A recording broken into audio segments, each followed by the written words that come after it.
Hi, my name is Meki, and I'm part of The Crew, which is a new company that we've started, which is based around women's fitness, aesthetics, everything to do with looks and health. And I'm a certified strength and conditioning specialist, but also alongside that, I'm a stretching and flexibility coach. And what I've done is I've taken all 4 parts of fitness, which make a complete human. There's 4 parts that make up fitness: stability, strength, balance, and flexibility. And of course, power to a certain extent. And when you put those together, that's when you get the most complete human being. You get someone who's actually full of energy, you know, jumping around, walking around like a teenager. And, you know, it really helps. People think that going to the gym is about weight training or cardio. What they don't understand is that actually, while that might be important, it ends up breaking your body with the impact of what you're doing and shortening your muscles. And they don't understand the importance that flexibility and stretching plays. Stretching and flexibility are fundamental parts in having a body that moves in complete totality with a complete range of motion, with finesse and with ease. We primarily focus on women's fitness, and our classes are based around lengthening the body. We use a lot of Tai Chi movements, a lot of ballet movements, because if you look at ballerinas, you'll see that they're extremely strong, but they're also extremely long and lengthened out. So we use a lot of ballet type movements. We use a lot of physio exercises so that you can get a complete range of motion, so that all of the scar tissue in the body is released. And also Tai Chi, because Tai Chi moves with circular movements. You have fluidity in the body. You want to work the body in a functional manner, in the way that you actually use your body. The other thing that we really, really focus on is posture. Today, in this day and age, we live in a society which is flexion-based, which means our bodies are always moving forwards.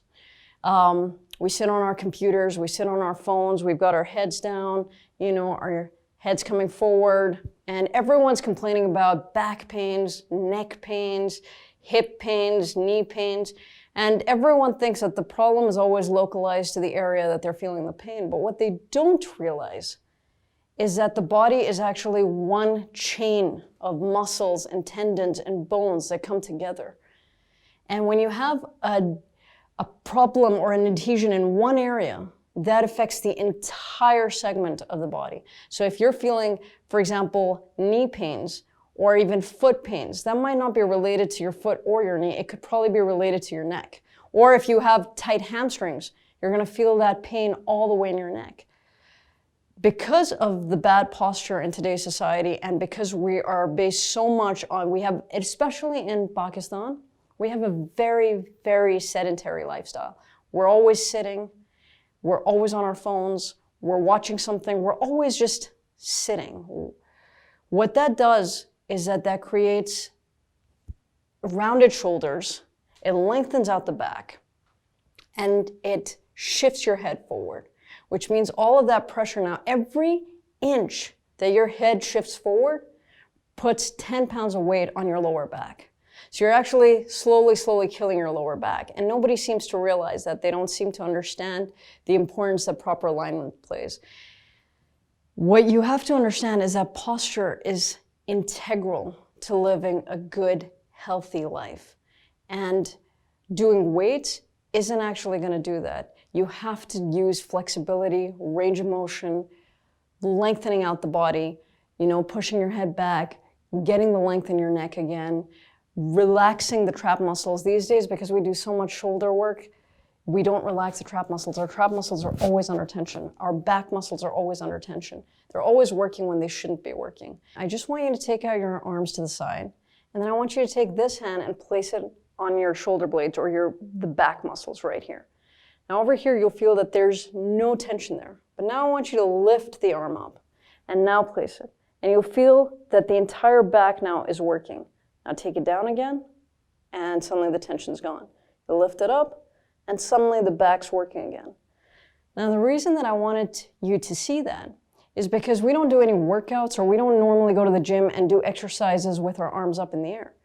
But if you notice now, people use their shoulders when they're, they're taking water, they're having food, but you watch old movies, and suddenly people are actually like, their shoulders are down and they're eating with just, their arms, no shoulder work. आप जैसा workout करोगे, वैसी body आएगी. If you want to go to the gym and you want to look a certain way, say you want to look like a ballerina, well, you can't work out like a tennis player and expect to look like a ballerina. In the same way, you can't look like a tennis player if you're doing a wrestler's workout. And that doesn't mean that all those workouts aren't amazing. It just means that you have to decide, what are you looking for? Are you looking for a specific skill set? Are you doing the workout because of a certain sport, or are you doing it purely for aesthetics? And if you're doing it purely for aesthetics and for health purposes, then what is it that you want to look like? You have to make goals in your head. You have to know, because if you are going to go towards something, you're going to be doing something, you have to have a very clear vision of what that's going to give you.